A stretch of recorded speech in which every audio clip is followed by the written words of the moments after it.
이튿날 예수께서 갈릴리로 나가려 하시다가 빌립을 만나 이르시되 나를 따르라. 빌립은 안드레와 베드로와 한 동네 베세다 사람이라. 빌립이 나다나엘을 찾아 이르되 모세가 율법에 기록하였고 여러 선지자가 기록한 그 일을 우리가 만났으니 요셉의 아들 나사렛 예수니라. 나다나엘이 이르되 나사렛에서 무슨 선한 것이 날 수 있느냐? 와서 보라. 예수께서 나다나엘이 자기에게 오는 것을 보시고 그를 가리켜 이르시되 보라, 이는 참으로 이스라엘 사람이라. 그 속에 간사한 것이 없도다. 어떻게 나를 아시나이까? 빌립이 너를 부르기 전에 네가 무화과나무 아래 있을 때 보았노라. 라비여, 당신은 하나님의 아들이시요 당신은 이스라엘의 임금이로소이다. 내가 너를 무화과나무 아래에서 보았다 함으로 믿느냐? 이보다 더 큰 일을 보리라. 진실로 진실로 너희에게 이르노니 하늘이 열리고 하나님의 사자들이 인자 위에 오르락 내리락 하는 것을 보리라.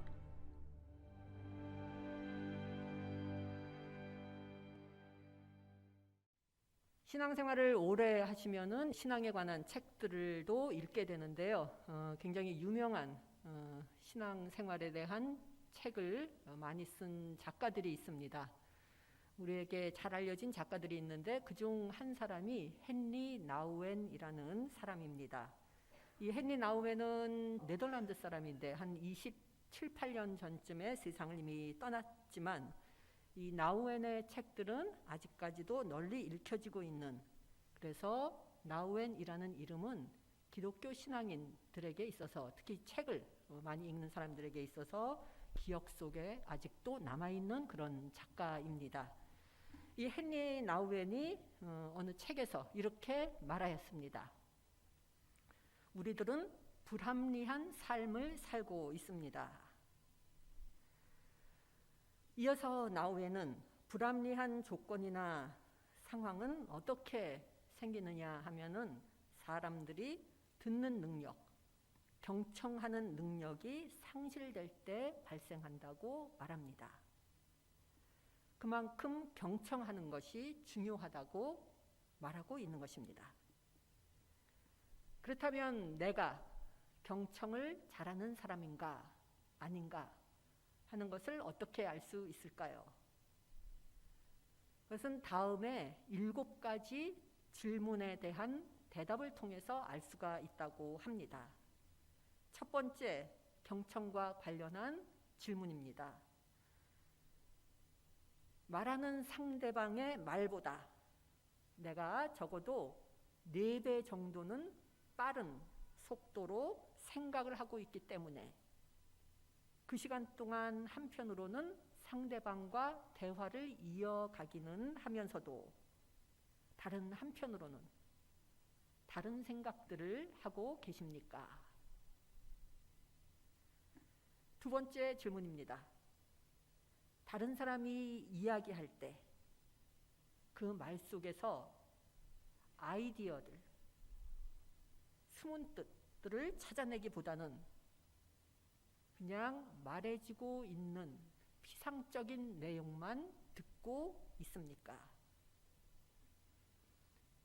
세 번째 질문은 이렇습니다.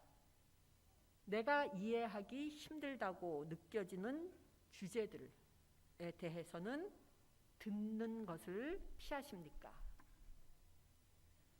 네 번째 질문입니다. 나와 대화하는 상대방의 차림새 혹은 말투로 인해 그 사람의 말은 들을 가치가 없다고 판단하십니까? 다섯 번째입니다. 다른 사람이 말할 때 겉으로는 듣는 체 하지만 실은 듣지 않고 있을 때가 많습니까? 여섯 번째 질문입니다. 어떤 특정한 단어, 문구 혹은 표현이 나오면 객관적으로 듣는 것이 힘들어집니까? 일곱 번째 질문입니다. 상대방의 말을 들을 때 상대방의 말보다는 밖의 광경이나 주변의 소리들에 더 정신이 팔리곤 하십니까? 어떤 때는 내가 이 질문에 의하면은 경청을 잘하는 때가 있지만 그렇지 않을 때가 아마도 더 많을 것입니다. 7가지 질문 중에 하나도 해당되지 않을 정도로 상대방에 집중하면서 경청하는 일은 그렇게 많지는 않을 것입니다. 그런데 신앙인인 우리들은 주님을 믿기 때문에 영적인 세계에 대한 믿음이 있습니다. 주님은 영이시기 때문입니다. 그렇기 때문에 나와 주님의 관계는 매우 중요합니다. 그런데 관계에 있어서 굉장히 중요한 것이 그 관계가 경청이 서로 잘 이루어지는 관계냐 하는 것이 매우 중요합니다. 그렇지만 주님이 하시는 말씀은 우리의 이 육신적인 귀로는 들을 수 없는 그러한 말이기 때문에 우리들은 영적인 단련을 해야 합니다. 영으로 말씀하시는 주님의 말씀을 듣기 위해서입니다. 이 영적 단련에는 여러 가지 종류가 있지만 그중 가장 핵심에 있는 것이 기도를 통한 단련입니다. 기도라고 하면은 기도란 바로 이런 것이다. 우리들이 생각하는 것이 있을 것입니다. 보통 사람들은 기도를 어떻게 생각하나요? 기도란 하나님께 우리의 마음속에 있는 모든 일들을 말씀드리는 것이다 하고 생각하시는 분들이 계실 것입니다. 부분적으로는 맞는 말입니다. 하지만 기도의 더 깊은 단계에 이르면 어느 순간 나의 그 많던 말, 하고 싶던 그 많은 말들이 어느 순간 멈추어지게 됩니다. 그리고 어느 순간 나의 마음속에 아무것도 있는 것이 없어지면서 나의 마음속이 빈 것 같이 되면서 그 순간부터 기도의 그 시점부터 주님의 말씀을 듣고자 하는 경청하고자 하는 단계에 들어가게 됩니다.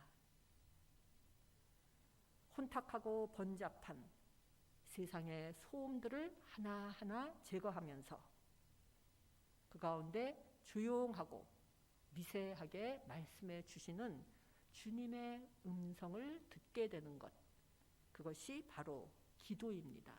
그렇기 때문에 기도란 곧 경청입니다.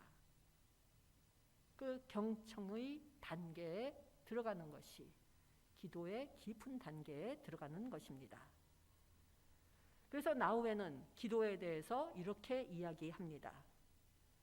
영적 단련은 불합리한 삶으로부터 순종하는 삶으로, 번잡한 번민으로 가득 찬 삶으로부터 우리들이 하나님의 음성을 경청하고 그의 인도하심을 따를 수 있도록 마음속에 자유와 여유의 공간이 있는 삶으로 서서히 변화되게 하는 것입니다. 오늘 읽은 성경 이야기의 말씀에는 이 중심에 예수님과 나다나엘이 있습니다. 예수님의 제자들이라고 하면 보통 베드로, 안드레, 요한 이렇게 세 사람을 꼽게 됩니다. 혹은 베드로, 야고보, 요한 서너 사람만 예수님의 핵심 제자이고 그 외의 제자들에 대해서는 별로 이야기를 하지 않습니다. 나다나엘은 다른 제자들과 마찬가지로 베드로, 야고보, 요한이 아니기 때문에 성경에서 자주 등장하는 인물은 아닙니다. 눈에 띄지 않는 사람입니다. 평범한 사람입니다. 그런데 이 나다나엘이 이렇게 이야기합니다. 나사렛에서 무슨 선한 것이 나올 수 있겠소? 나다나엘이 예수님을 보았을 때 한 말입니다. 그런데 이 한마디 말 속에서 나다나엘이 평범하지만 어떤 사람인지를 추측을 할 수가 있게 됩니다. 세상적인 기준으로 보면 나다나엘은 빈정거리기 좋아하는 사람이었습니다. 회의주의자라고도 불릴 수 있을 만큼 의심이 많은 사람이었습니다. 그런데 이 빈정거리기 좋아하고 의심 많은 나다나엘을 향하여 예수님께서 무엇라고 말씀하십니까? 보아라, 저 사람이야말로 참으로 이스라엘 사람이다. 그에게는 거짓이 없다. 이렇게 말씀하십니다. 세상적 기준이 아니라 주님의 눈에 비친 나다나엘의 모습입니다. 나다나엘의 빈정거리는 말에는 좌우되지 않고 그의 내면을 들여다보신 주님의 입에서 나온 말씀입니다. 경청하는 사람은, 기도하는 사람은 내뱉어진 말이 아니라 주님처럼 그 사람의 내면, 그 사람의 영혼을 보려 하는 사람입니다. 기도 생활이 오래되고 깊어지면, 그래서 주님과의 관계도 그만큼 깊어지면 자기도 모르는 사이에 한 가지 습관이 생깁니다. 외모나 언행이 아니라 예전처럼 거기에 흔들리지 않고 그 사람의 영혼을 보려 한다는 것입니다. 보아라, 저 사람이야말로 참으로 이스라엘 사람이라. 그에게는 거짓이 없다. 라고 하시는 예수님의 이 말씀을 듣고 나다나엘이 응답합니다. 어떻게 나를 아십니까? 예수님께서 말씀하십니다. 빌립이 너를 부르기 전에 내가 무화과 나무 아래에 있는 것을 내가 보았다.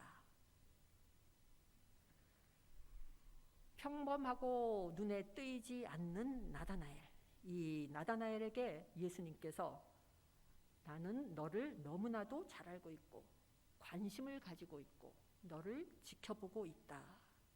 이렇게 말씀하고 계신 것입니다. 너를 잘 알고 있다. 너에게 관심을 가지고 있다. 너를 지켜보고 있다.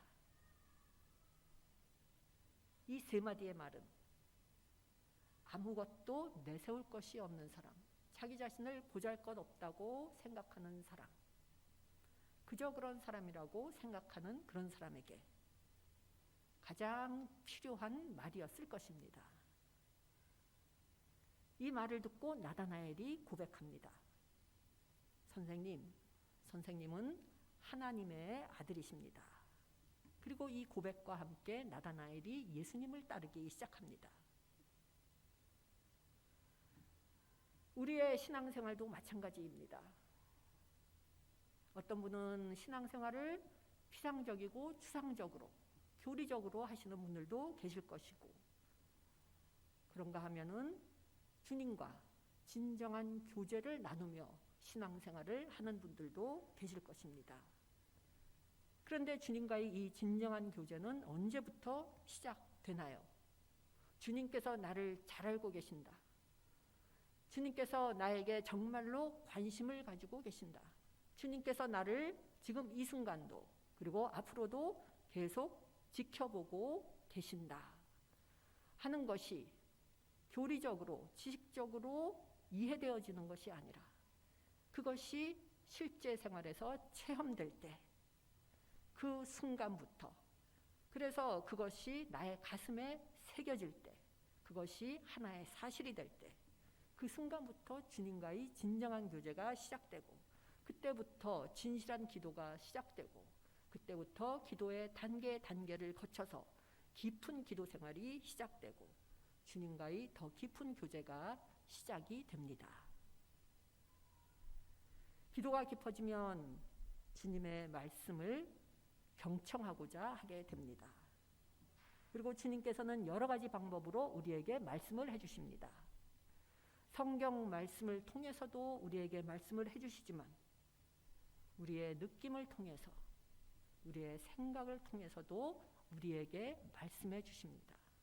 주님은 우리 모두와 1대1로 대화를 나누고 싶어 하십니다.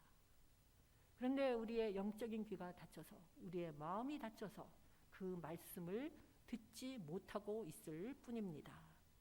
우리가 예배를 드리는 지금 이 순간도 주님께서는 우리들 각자에게 무언으로, 느낌을 통해, 생각을 통해 말씀을 해주십니다.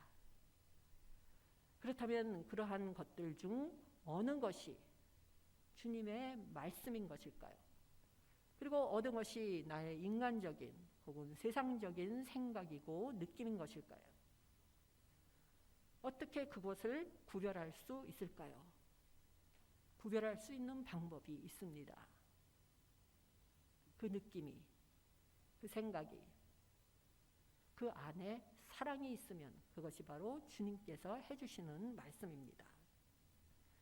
주님의 말씀이라고 여겨지는 그 말씀들 속에서 사랑이 느껴질 때 그것이 주님의 말씀인 것을 분별할 수 있게 됩니다.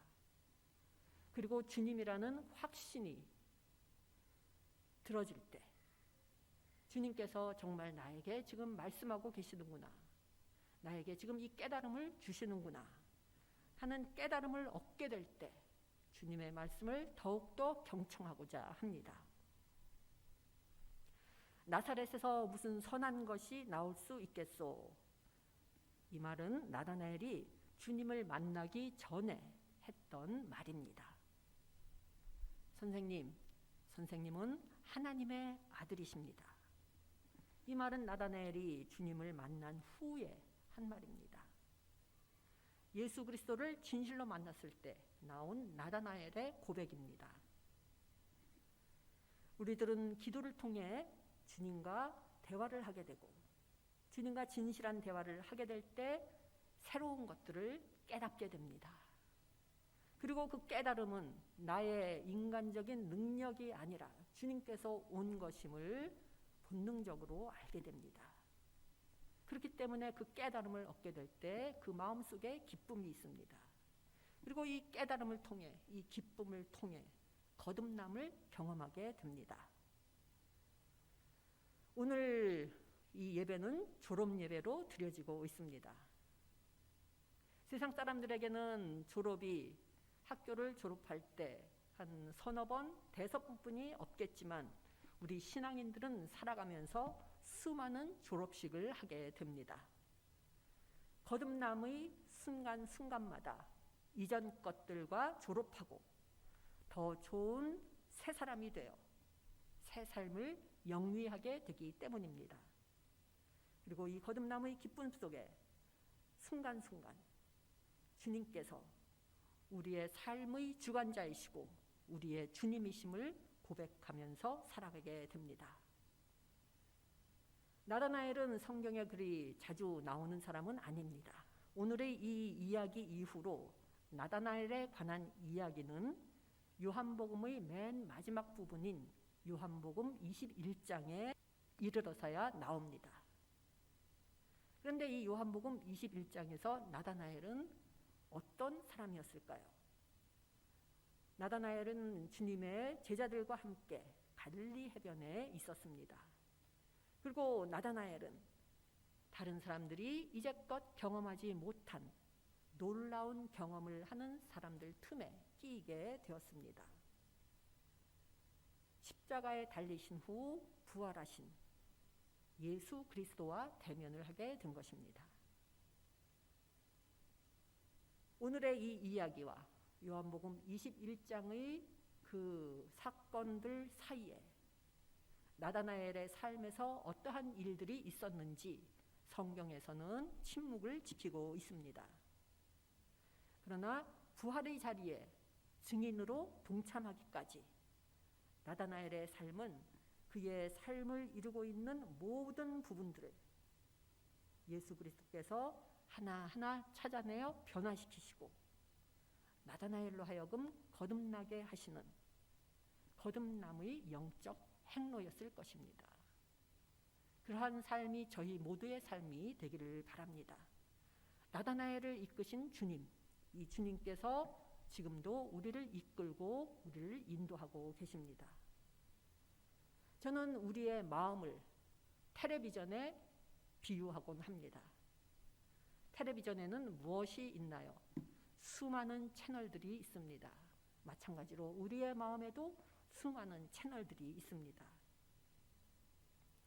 우리의 번잡한 마음 속에 있는 한 채널, 또 그 다음 채널, 그 다음 채널, 그 다음 채널, 이러한 수많은 채널들이 하나하나 차례로 꺼진 후 결국 모든 채널들이 꺼져 우리의 마음속에 아무것도 남지 않게 되었을 때, 그때 들려오는 주님의 음성, 우리를 부르시는 주님의 그 음성을 듣게 되기를 바랍니다. 사무엘상 3장 4절에서 주님께서 부르셨을 때 사무엘이 대답합니다. 말씀하십시오. 주님의 종이 듣고 있습니다. 이 응답을 저희도 하게 되기를 바랍니다. 그리고 주님께서 인도하시는 대로 주님과 함께 마음속 깊은 곳, 내가 꽁꽁 숨겨놓은 그곳들로 가시기 바랍니다.